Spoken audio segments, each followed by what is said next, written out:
media.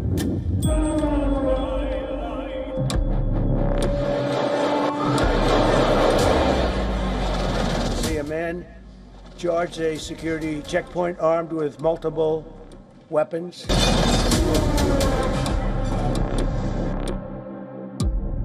sound of the shots fired. The Secret Service is now in charge.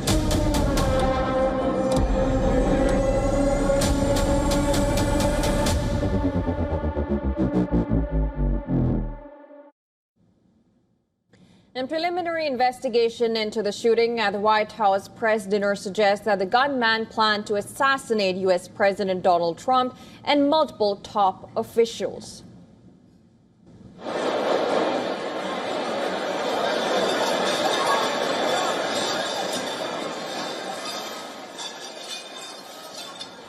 In an interview, acting U.S. Attorney General Todd Blanche said that the initial investigation and searches of the shooter's electronic devices suggests the shooter was targeting members of the Trump administration. We have preliminary work into some of his electronic devices and talking to some of individuals who knew him. And based upon that work, I want to be careful not to say something that ends up not being true, because, like I said, this is 12 hours old. But it does appear that he did, in fact, have set out to target folks that work in the administration, likely including the president. Now, Blanche added that no further motive was known for the attack. He confirmed the suspect was staying at the Washington Hilton Hotel where the black tie dinner was held, adding that agencies were investigating how he took those firearms inside the hotel. Reports say the shooter's guns were purchased legally. It appears that he checked in on the 24th to the hotel, and we're still looking at video surveillance and footage of where he walked and how he got in and how those firearms got in. But at the end of the day, I expect we'll have a lot more about that in the coming days.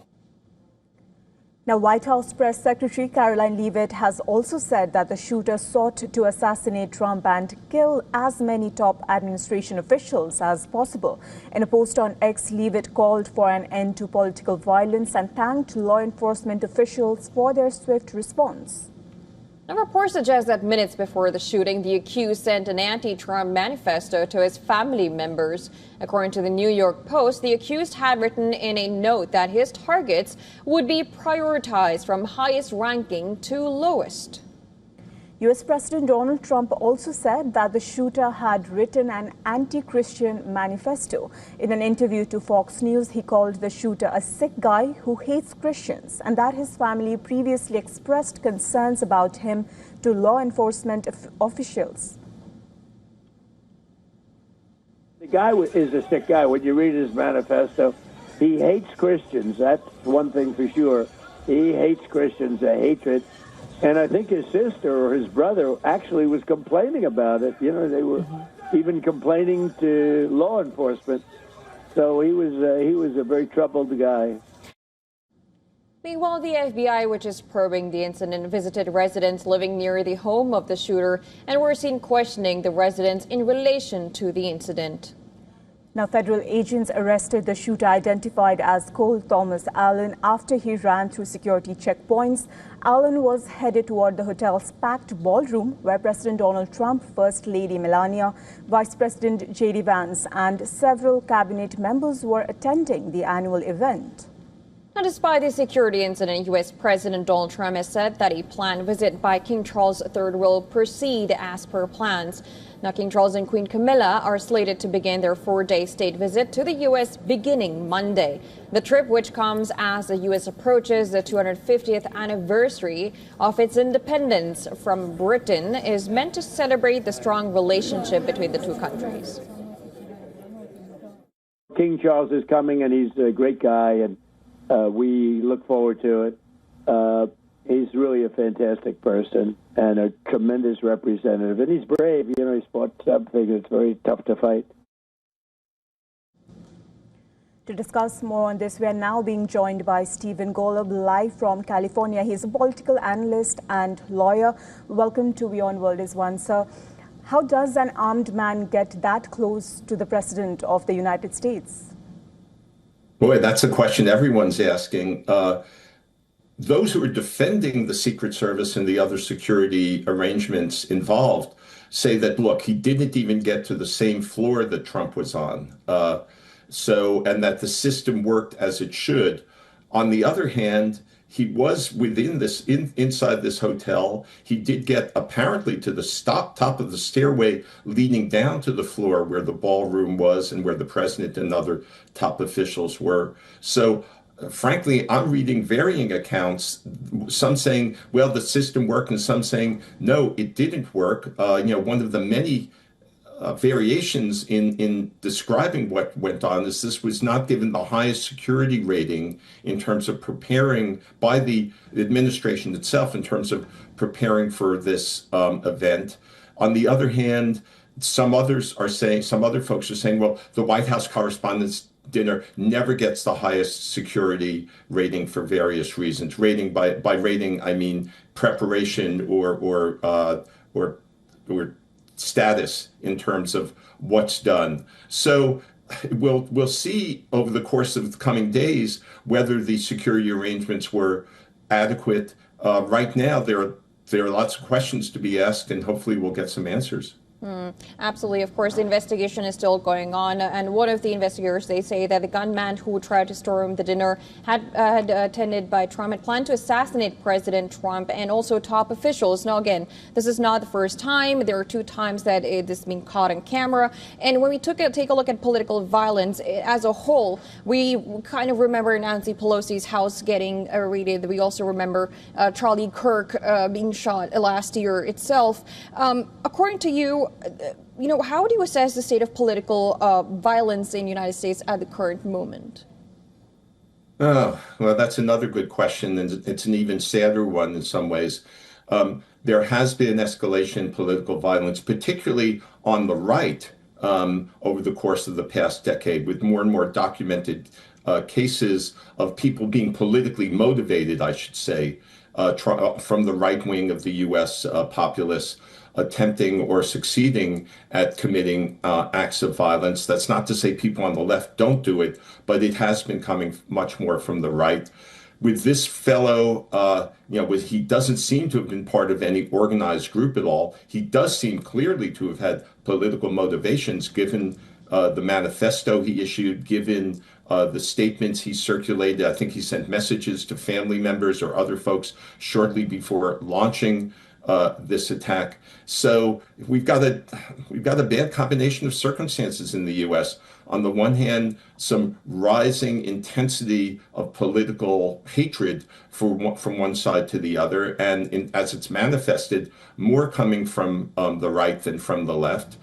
We have, unfortunately, I don't want to have to single out President Trump for this, but he's contributed to some of this bitterness and actually pardoned the January 6th insurrectionists who committed a massive act and dangerous act of political violence. So it's a problem in the U.S. And of course, then it's compounded by the fact that we've got more guns per capita than I believe any country on earth, more murders per capita than any due to gun violence, or deaths due to gun violence than any country on earth. When you have so many guns floating around and so easily accessible, it makes it more possible for either an organized group or a single nut to access them and to try to undertake an act of political violence. Stephen, Trump now says that the incident proves why his new White House ballroom must be built quickly. Is security just being politically repurposed here? What are your thoughts on this? Yeah, I'm cynical or skeptical about a lot of things Donald Trump says, because they're often not grounded in reality or facts or a counter to facts. He's planned a lot of events, activities, structures and the like that are kind of a monument to his ego, to be frank. One of them being a structure he's planning for Washington, D.C. that'll be bigger than the Arc de Triomphe in Paris. So a lot of what's going on here may be, in terms of his wanting a ballroom, may be an ego. This ballroom will be bigger than the White House residence and the East and West wings combined. It's going to be a massive structure. There's a need that if he even wanted something for public events, did he really need to go so largely, so greatly into this with a structure that right now is estimated costing $400 million, and by the time they finish it could be much more than that. So, there's one thing I want to add just in response to your earlier question. In an odd way, maybe this gunman, I don't want to put a positive spin on it, but he might have done a bit of a favor to future security arrangements for President Trump or any other public official, in that he pointed out in one of his notes that that Iranian agents could have had easy access with more dangerous weaponry. So maybe this act, fortunately not seriously injuring anyone, could contribute to better security planning in the future.